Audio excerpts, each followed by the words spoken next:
Hey everybody, welcome to Worship Tutorials. This is I'd say it's a studio, but it's really more like where I make tones. So I don't really studio in here that often, but we're here today. We are opening up the Prime Flute Community Prime session to This Is Our God from Phil Wickham today. I'm learning it to do a playthrough video, which you'll probably see before this one. But this will be serve as like a tutorial, but also to see like inside how I approach learning a song when there's multiple guitars. If you're familiar with how Phil Wickham sessions work, a lot of times there are many multiple guitars. This one has 7. So we're gonna listen to them. I'll break them down. I'll kind of tell you how I approach doing what I do. I have the drums, bass, and like vocals muted just to keep things a little cleaner so we can hear a little bit better. I have other tracks pulled down. The guitars I left at full, whatever there are here, so you can kind of hear what's going on.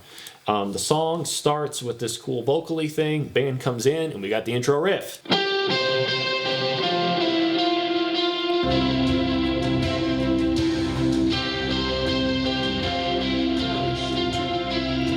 Okay, so as far as sounds go, I would say we got big verb. I would probably go with a dual delay, probably eighth, dotted eighth more specifically. Maybe not some drive. Actually kind of sounds like it's a middle pickup position, in which case I'd probably add drive. I got the delay, or I got the tempo dialed in here. So the riff would be...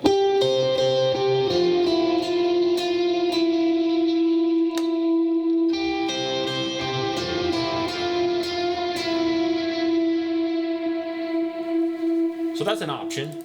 That's how you play it. That part right there would be using that pentatonic shape, but I'm gonna go up here and use this kind of like D shape. So here's a C, but here's a D. You're gonna use one finger to bar down the fret. Like that's how you play a D chord. Same idea, here's a D chord. But we're gonna do this because you start on the G string.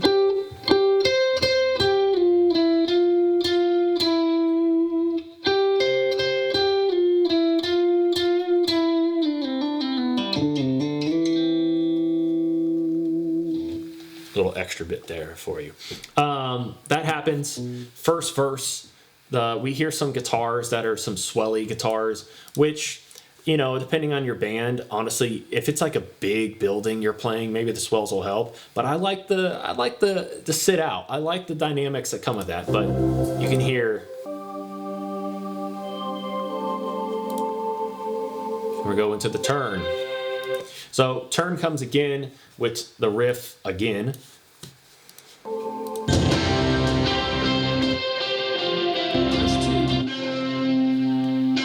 There's another guitar doing like these stabs.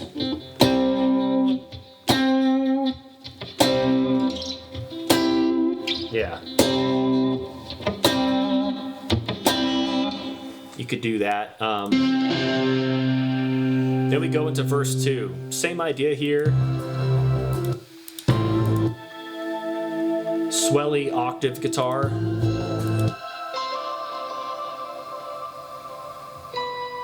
Okay, so what that sounds like to me, it sounds like a Digitech whammy, which I love. You can hear these artifacts as it's trying to like the glitchiness that's trying to happen with the octave pedal. The Digitech whammy, when it's unison, you got your dry signal and the octave up, it's not going to be as obvious, but when you just have the octave up sound, you're going to hear those kind of artifacts. I love it so much. So you could do that, but again, I'd still vote. Those are only 2 things happening. There's swells in that ambient, really high part. I'd vote leave that out. We got another turn here.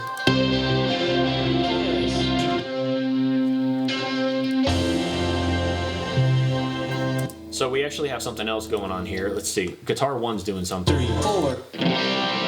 Rhythm. NBD. So we're into chorus 1, you know, common thing. Band breaks out. We do have a guitar playing like some power chords basically. Okay, so that's just following the progression.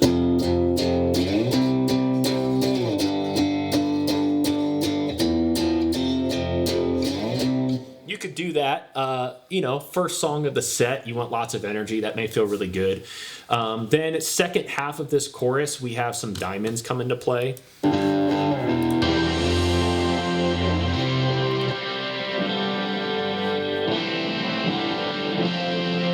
So, you know, you could decide if you want that.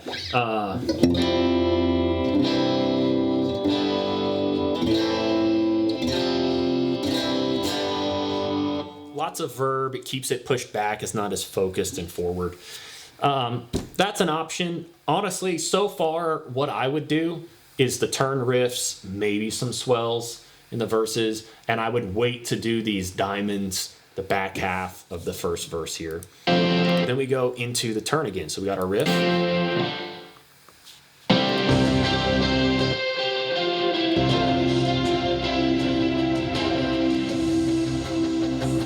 Okay, so here, second verse, we got more like movement happening in the verse. I hear two things. I hear one guitar, I hear two guitars, but each guitar playing one note. One guitar is really staying still. The other one is basically following along to the chord progression, hitting the root.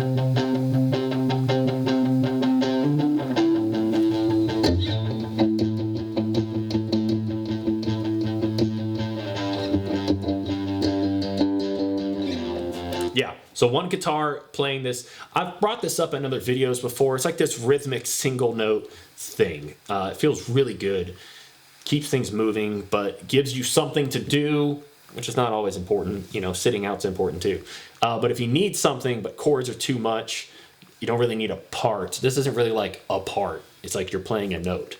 So one guitar is doing that. The other guitar is kind of keeping the more specific rhythm thing I've talked about. They're really hanging out on the one, being palm muted, and typically you grab that on the G string on like wherever your home base is for the pentatonic. So in this case, it's the 5th fret on the G string.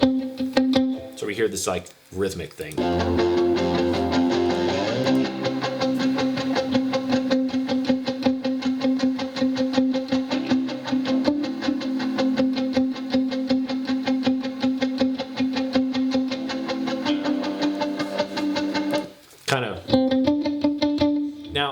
This track also, if I'm not mistaken, has like a baritone for rhythm later on in the song. So I'm hearing a little something there.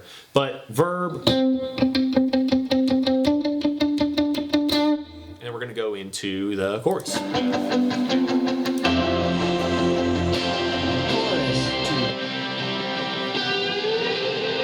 So this slide part, it's simple. But it's like a pickup. It only happens like, I think it happens in the bridge too, but leading into these choruses. If you really want to do it, it's a cool texture. It also happens into the breakdown of the bridge from this chorus. It sounds cool. If you're playing lead and you have another person playing rhythm and you don't feel like you need your pinky, put a slide on your pinky and throw that in there. Sounds cool. I really like it. But it's texture. It's not completely necessary. It leads us into the chorus. We just heard it, but here it is again.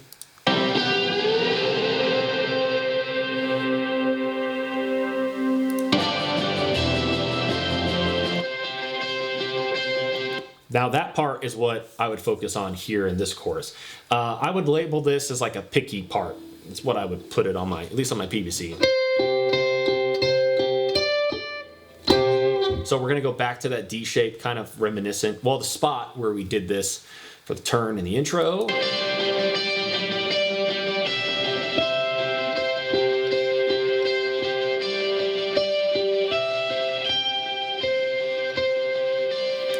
So it's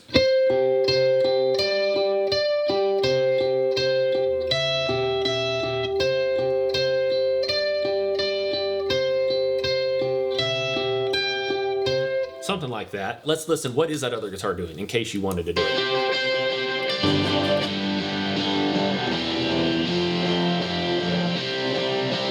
So dirt on it, and you could do that. You could choose to play that, but I would vote maybe keep the rhythm to a minimum if you're planning on playing lead the rest of the song.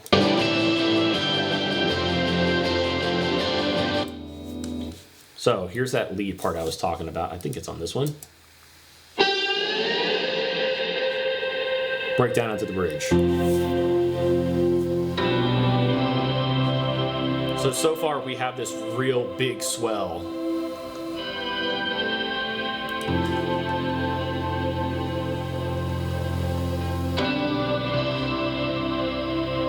Still, that's it, that one guitar. 1, 2, 3.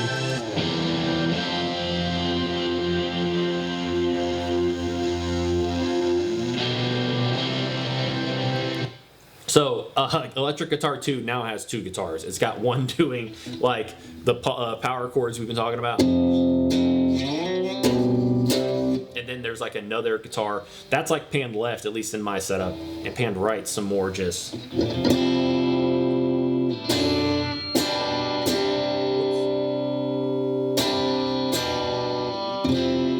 So choose according to like what fits your style and what you're going for.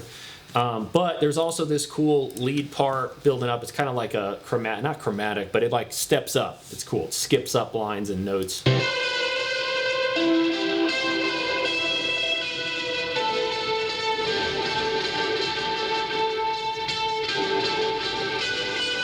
So we got this.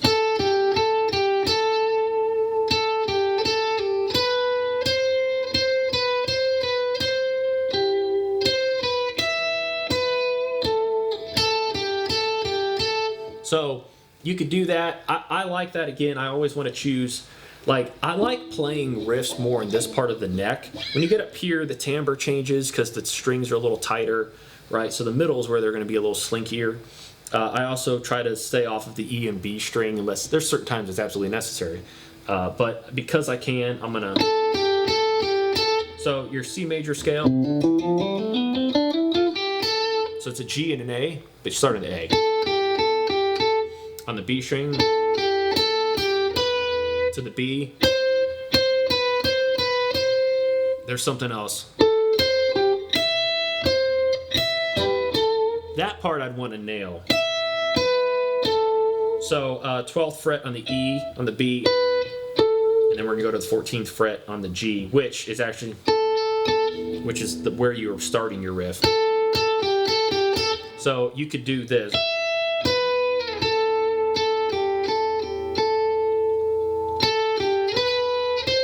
So you could do that.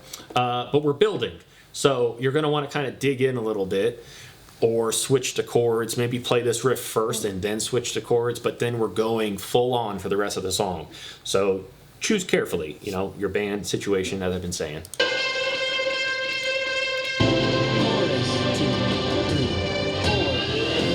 All right, I lie. There's a quick break. Those are fun. So we do stop for a second. If you want to switch back to the lead line, you got it. Then we got the tag, and then we got the outro. Same thing as we've been doing. Choose accordingly, though. You may want to play chords for that whole chorus because it's so big and the energy's there. But the energy does not cease until the end of the song. So consider that. Real quick, let's talk. What do we hear? Intro, we played the riff. We started in the C position. Well, we started like D shape, right? This is helpful because this right here, I just learned the song because I was walking you through it and I associated them with the shape. Sit out for the verse, another turn, that's the riff again. Verse, sit out again, maybe add some swells. Another turn leading into a breakdown chorus. Gonna stay out and then play diamond, second half of the chorus. Building into a turn, same riff again. Third verse, single note, rhythmic stuff. I'm probably gonna hang out on the one most of the time, but follow a little bit of the chords to try to keep it a little more interesting, kind of like that part does, but also combining the two. Then we're going full on chorus, picky part up here using that D shape.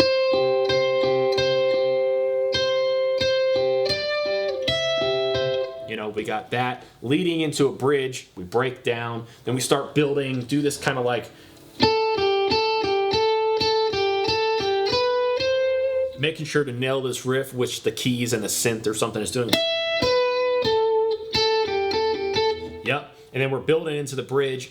I would be figuring out, based on how it felt in the room, whether I wanted to switch to rhythm or not, but then we're back into the chorus with the tag, with an outro.